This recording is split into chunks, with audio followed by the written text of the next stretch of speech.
So in the aftermath of the devastating, tragic and evil terror attack on a synagogue in Manchester, and with the name and background of the terrorist being revealed, his name being Jihad al-Shami, there's been something quite strange that's been taking place in the British media and in British politics, which is that very few seem to want to have a discussion about what was motivating the terrorist. Yes, many people are saying that there's been a rising anti-Semitism, there's been rising vilification of the Jewish state. And that, of course, is a critical component of it, and what feeds terrorists and people inclined to that kind of evil, like jihad. But no one wants to talk about what is critical to his ideology, that without it, you would not have his evil action. In fact, without it, you wouldn't have the entire Israeli-Arab conflict. There's a deep, deep malaise that exists in the West, which is a refusal to confront inconvenient truths on the altar of instead just looking good and seeming good. That will lead to our destruction if no one wishes to talk about the Islamic theology that leads people to want to go out into the streets and kill Jews and other people they consider to be infidels. Unless we talk about that and deal with this, the problem just gets worse and worse. But people prefer to bury their heads in the sand. You know, I think one of the most striking examples of that is something that happened in the aftermath. So in the, I think, hours after the news, the father of Jihad al-Shami put out a statement. His name is Faraj al-Shami. And he wrote on Facebook, "The news from Manchester regarding the terrorist attack targeting a Jewish synagogue has been a profound shock to us. The al-Shami family in the UK and abroad strongly condemns this heinous act, which targeted peaceful, innocent civilians. We fully distance ourselves from this attack and express our deep shock and sorrow over what has happened. Our hearts and thoughts are with the victims and their families, and we pray for their strength and comfort. We kindly request that all media outlets respect the family's privacy during this very difficult time and refrain from using this tragic event in any context that does not reflect the truth. May God have mercy on the innocent victims, and we pray for the swift recovery of the injured." There you go. I hear you say. I hear people in the media saying, you see, this guy was a lone wolf, he's an extremist, it doesn't represent a deep cultural problem in the Islamic world, in the Muslim community in Britain, because look, Faraj al-Shami, his own father, states unequivocally this is wrong, this is evil, and they shouted this from the rooftops, you see? There's just one little problem. And this, I think, what's been revealed here about his father has to be a lesson that we take to heart.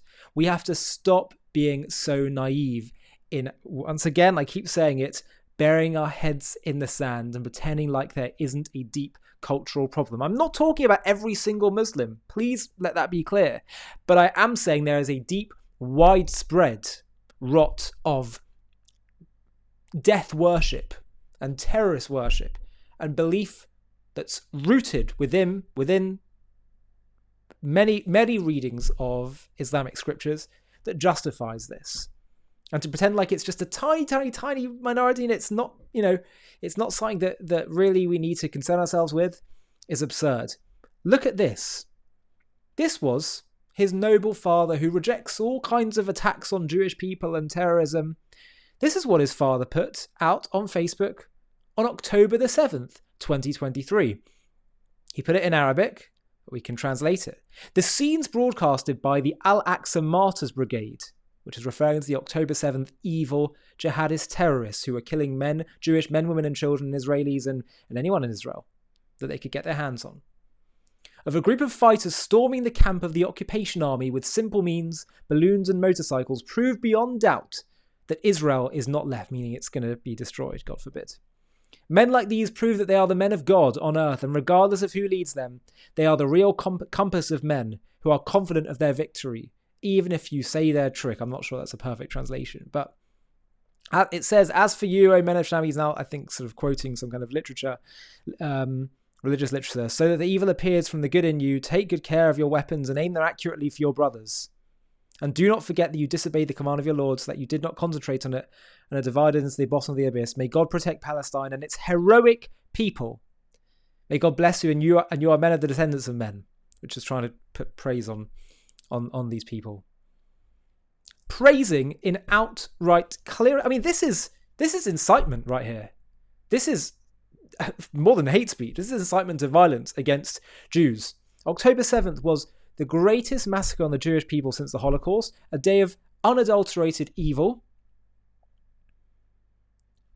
No sane moral person can dress it up as in being anything other than that. It is not resistance. It is absurd. And the reason it's not a resistance above, even if you put to one side the evil of what they did on that day, is that the whole Palestinian cause, if you just spend an hour of your time studying the story of the Palestinian cause, you will see that the cause itself, not just Hamas, the entire Palestinian cause is simply about killing Jews and trying to end Jewish security and safety and equal treatment in this world. That's all it is. It's all it's ever been. If you don't believe me, please explain to me what the Arab Muslims in the land were resisting in the 1920s when they carried out a pogrom in Hebron. What they were resisting in Svat when they carried out a pogrom against Jews in the 1830s. What Israeli settlement or Gaza occupation were they resisting then? But it gets worse, because as journalists were going through his Facebook, they found that he said, history will apologize to Nero and Pharaoh and Hitler. They're at the back of the criminal list. He put that on 2nd of October 2012. So, shame on all of us if we allowed ourselves to be fooled and continue to allow ourselves to be fooled by all this rhetoric of, we won't let, this divide us, and, we are all against this, and come on, let's all stand together and not start stating issues that don't exist. I actually saw a good tweet from someone that said, they say let's not let this divide us. Actually, I would quite like to be divided from people that will me dead, from jihadist extremists. We're making a fundamental error again, I keep saying this, of prioritizing looking good over doing what's actually right and doing good. We want to sound like we're all about unity and come on, let's not divide, let's not make stereotypes. If we genuinely want to deal with this, we're going to have to ask some very tough, difficult questions. Sarah Vine, who's just a moderate commentator, journalist in the Daily Mail, she's not Jewish, as far as I know. She wrote an article in the Daily Mail, and she said the following. Let me ask you a question, she said, an honest question. How many Jewish terrorists have blown up stadiums full of excited, innocent teenagers in recent years? How many Jews have strapped bombs to their bodies and detonated them on tube trains and buses?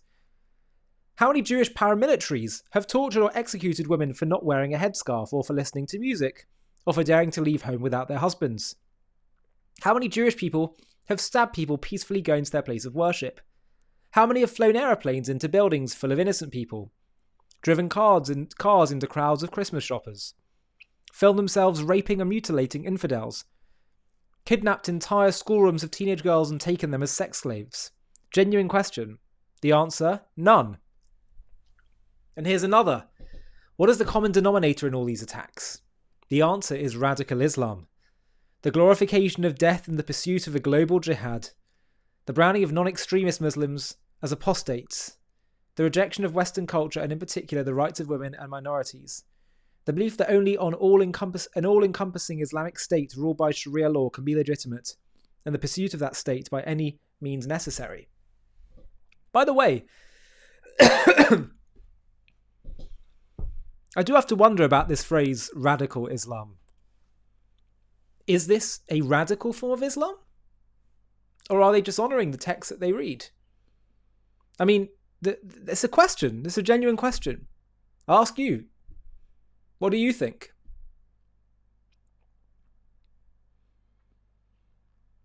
Who is being the good Muslim when they kill an infidel, quote unquote? And who is being the bad Muslim if they condemn it? Is that answer so straightforward?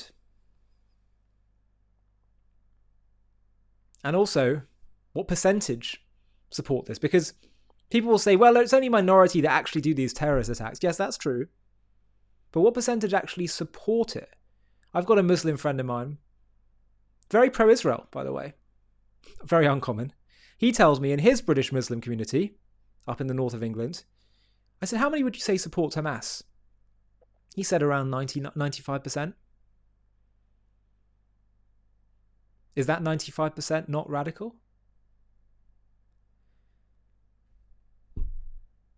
Important questions to ask. Anyway, the article continues. No other faith on this planet has such an agenda. The Catholic Church may have been guilty of similar crimes in the past, but those days are long gone.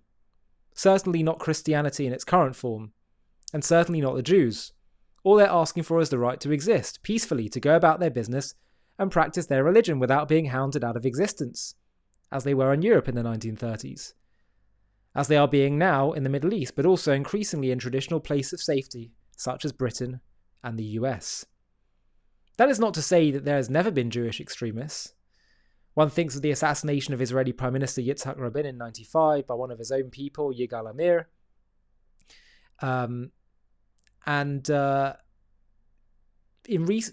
She says, there are bad Jews, of course there are, but in the recent annals of terrorism, by far the most prolific terrorists are those who subscribe to the most hardline form of Islam, whether they be Al-Qaeda, ISIS, the Taliban, Boko Haram, Hamas, Hezbollah, or Islamic Jihad. That is not propaganda, nor is it Islamophobia. It's just a fact, one that I'm sure most Muslims find as disturbing as I do. So can we please stop the gaslighting? Can we please stop pretending there isn't a problem here, a big problem, and it has its roots not in the existence of a Jewish state, but in the spread of a radical religious agenda whose prime target, the elimination of Israel, is just the first step in a clear and stated aim of eradicating all non-believers and establishing a global caliphate. Yes, well done. They're starting to get it. Can we stop pandering to this misogynistic death cult that oppresses its own people and has committed several well-documented genocides, from the Yazidis in Iraq and Syria to the Darfur genocide of the early 2000s, in which 300,000 people were either killed or displaced? Can we just stop victim blaming and make excuses for Jew hate? I'm not Jewish, I'm good old C of E, that most vanilla of faiths, and it suits me just fine, but I'm furious on behalf of Jewish people. What happened in Manchester last week was a turning point, the moment when all their fears came true. It was the ugly culmination of month after month of mounting anti-Jewish feeling in the streets of our cities, on college campuses, online, relentless, ill-disguised, ugly, and largely unchecked. Britain fought an entire war to stop this kind of thing. My grandfather and many of his generation lost their youth and their sanity to that cause. We cannot stand by and let it happen all over again. Whatever mistakes Israel has made, not really sure what those mistakes are, Jew hate is not okay, just as Islamophobia is unacceptable, regardless of how many crimes are committed in the name of a twisted interpretation of the Muslim faith. Is it twisted? I ask you, friends. She's kind of also doing... See, saying that in the name of a twisted interpretation of the Muslim faith, she's a little bit potentially guilty of the same thing that she's accusing British society of. She's saying you're refusing to confront something head on. How twisted is what he did? If you're asking just what does the Muslim faith say? Sometimes, it can actually be a form of real disrespect not to actually listen to what people who hate you say, they think, and believe. You say, no, you don't really think that. You don't believe that. We do the same thing with the Palestinians. Anyway, she continues. Israel is the Jewish nation, but it is not all Jews. Conflating the actions of Israel with Jewish people everywhere is irrational in the same way that conflating the EU with Europe was during the Brexit referendum. It's perfectly possible to criticize one without hating the other. But of course, that's the point. So much of Israel criticism is simply to hate on the Jews as a whole. And so actually, I find that most of the criticism is not really legitimate. It's just the same old desire to hate on the Jews and stop them, or rather delegitimize their ability to defend themselves. That is why we correctly and studiously do not judge the actions of all Muslims by, say, the behaviour of the grooming gangs or by the atrocities committed by the Taliban or by Boko Haram. Again, I'm not talking about all Muslims and saying we therefore judge all Muslims. The question I ask is Islam. What does Islam actually say? This is a question, open-ended question. I want to know your thoughts in the comments. Especially if you're very learned in Islam. But for some reason, we do not afford Jews the same privilege. Why? Anti-Semitism.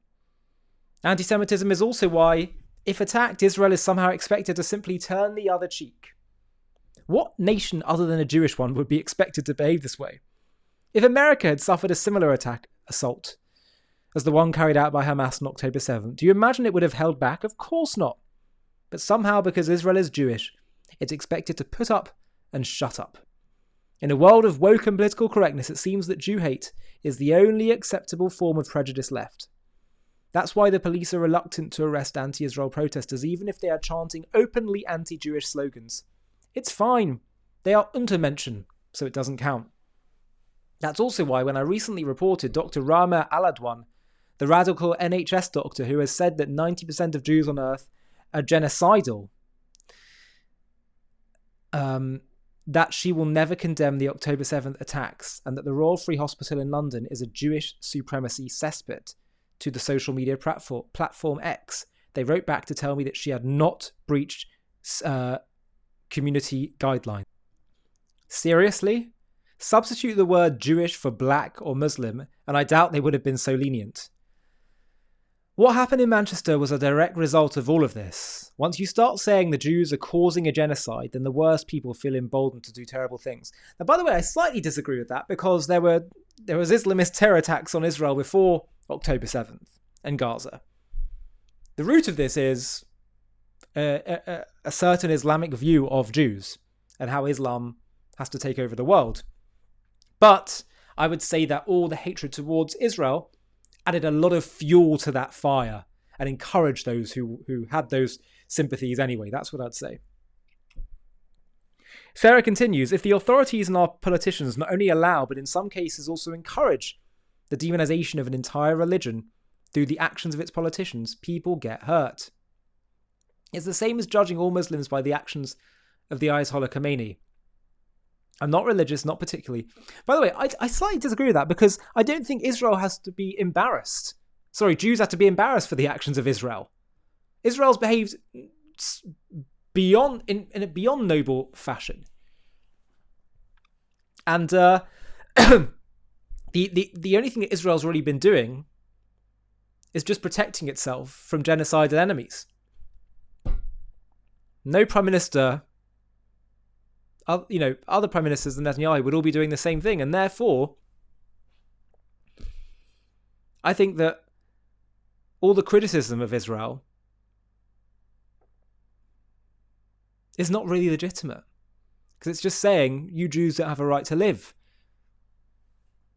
And so, I think when people kind of say, we mustn't equate the actions of Israel and Jews. Well, maybe you can. Maybe you can equate them. Because all it is the Jews living and refusing to be killed. That's it. And we all know that the criticism of Israel is not, well, maybe they could have done a slightly better job in Rafah, or they could have maybe, if they wouldn't have gone down that street and done that particular... It's nothing to do with that. It's about everything you do in Gaza is a genocide. They said that from October 8th. They said it on October 7th. So that's how I feel about that. But she said, I'm not religious, not particularly. I don't mind what you believe and how you express that belief, just as long as you don't expect me to do the same or abide by your rules. This is true of the Jews. They have their traditions, but they don't expect others to share them. They might keep themselves to themselves, but they don't hate those who don't believe what they believe. They don't vow to destroy everyone who is not them. That's not true of radical Islam, which considers itself the only true faith and wishes to impose itself by any means possible. You know, I have another thought about this as well, because I was chatting with a non-Jewish friend of mine today, British guy, and I was saying that if our view in life is, as Sarah says earlier, I'm not religious, I don't mind what you believe in, just as long as you don't expect me to do the same or abide by your rules. If that is going to be the foundation of the British pushback against Islamic extremism, we won't win. If our response to radical religious fanaticism is, I don't believe you should be mean and cruel, and you're just being too disruptive, that will lose. Radicals defeat moderates every day of the week. We have to be radical in whatever Britain chooses to be. It has to be based, its pushback against radical extremists has to be radical itself. Doesn't mean that the beliefs itself have to be extreme, but our conviction and the foundation of them have to be radical in nature, radically good against radical evil. I think they actually have to be religiously grounded. So, she continued by saying, the father of the man who stabbed those people at the synagogue glorified the perpetrators of October 7th. He praised them on Facebook. Writing that images of fighters storming Israel with paragliders and motorbikes proved beyond a doubt Israel would be destroyed. That same man named his son Jihad, and so it came to pass. His son fulfilled his destiny in Manchester. How many more may follow him? How many more atrocities will be committed before we wake up and acknowledge what the real problem is here? Well, that we can certainly all agree on. A quick message before we finish. We have been lied to about the Palestinians from beginning till end. Have a watch of the trailer for our new documentary called The Invention of the Palestinians, How a Nation Was Invented to Destroy Another. And if you want to watch the full thing, just click on the link in the video description. The Palestinians. We have been told they are an ancient people fighting for their homeland which has been stolen from them. This narrative has fueled decades of conflict, painting Israel as an occupier of stolen land. But what if this identity is not of an ancient nation, but a modern, cynical invention? A political construct designed not to build a state, but to dismantle the Jewish one. In this JTV Plus documentary, we're going to uncover the truth behind the creation of the Palestinian identity. How it was forged in the fires of pan-Arabism, absent in historical records until strategically rebranded in the 1960s by leaders like Egyptian-born Yasser Arafat to rally global opposition against Israel. We'll trace its roots from the Ottoman era, where Palestine was a region without a distinct people, through the pre-1948 years of Arab rejectionism, before focusing on the pivotal shift of the 1960s, when Arafat declared we should now be known as Palestinians, inventing symbols like the flag to mask genocidal aims. This wasn't about self-determination, it was about exploiting refugees, suppressing true aspirations under Arab rule, and perpetuating a war to destroy Israel. Join us as we debunk the myths of an ancient Palestinian nation, expose the strategic manipulation, and reveal how this construct has hindered peace while fueling hate. Fair but firm, this is the story of an identity weaponized, not for building a future, but for erasing one. To watch this JTV Plus documentary and access much more premium content, click on the link in the video description.